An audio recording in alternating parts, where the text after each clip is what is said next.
So we've talked about the reimbursement rates, and you also mentioned that you felt like it is higher costs of operating costs now for EMS. Why do you think that is?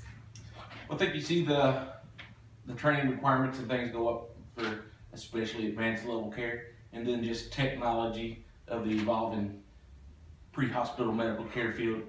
Anyway, we see it's not uncommon to see new equipment and new technology come out on a yearly basis that is very expensive due to the advancements. And if you want to stay ahead of the curve in the pre-hospital field, you take those new technologies and you incorporate them into the dynamic field that we're in, and you start to see an increased cost. But also associated with that increased cost is an increased cost with personnel.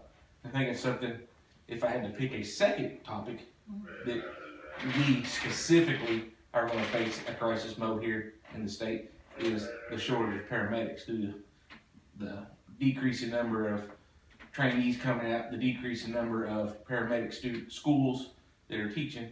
I think we're going to see that shortage hit home over the next 5 to 6 years. So since we went to this accreditation program that they've required now through National Registry, and all our paramedic programs have to be accredited, going through that process and deciding to make us accredited, do you think that is in conjunction to the shortage of the medics? Do you think that's part of it, the reason why we're having a shortage of medics, or do you think people just aren't interested in this field? I think it's most definitely a contributing factor, but I also think that the pre-hospital field, we don't do a good job at selling our profession the way other people do. When you look at fire service, or you look at law enforcement, or you look at business management organizations, they sell and they recruit very well. Pre-hospital hasn't done that. Typically, you're getting a lot of the tradesmen, or you're getting people that's been in the service, following family ties that kind of stay into it. But I think when you look at what the accreditation has done, what we could typically turn out roughly 20 to 30 medics through a 2-year program at virtually anyone that could run a course through the state program. Now we went down, and now we're only seeing roughly about 10 or 12 accredited programs in the state are those that are under their letter of review. So we've seen a drastic drop. And associated with that, the cost of these training programs have skyrocketed. What we could typically do a paramedic program for locally, anywhere from the $2,000 to $4,000 range, is going to cost upwards to $10,000 just to get them in the course. That does not count overtime and backfill for the employees we get here.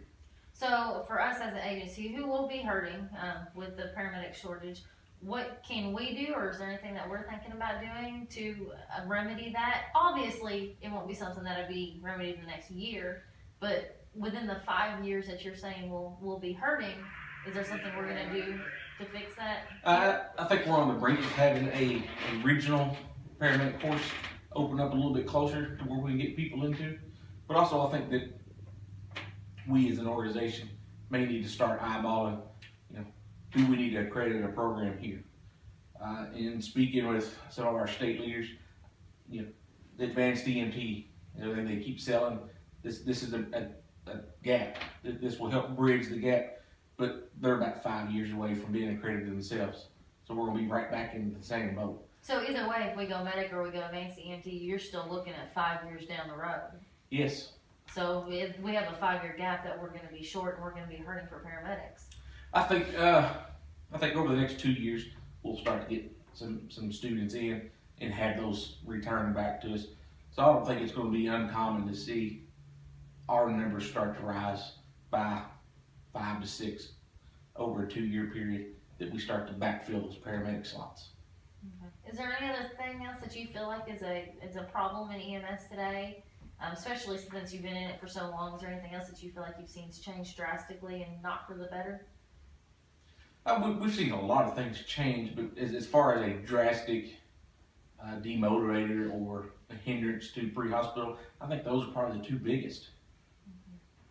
All right. Well, thank you, Wayne. I appreciate it. Thank you for your time. Thank you.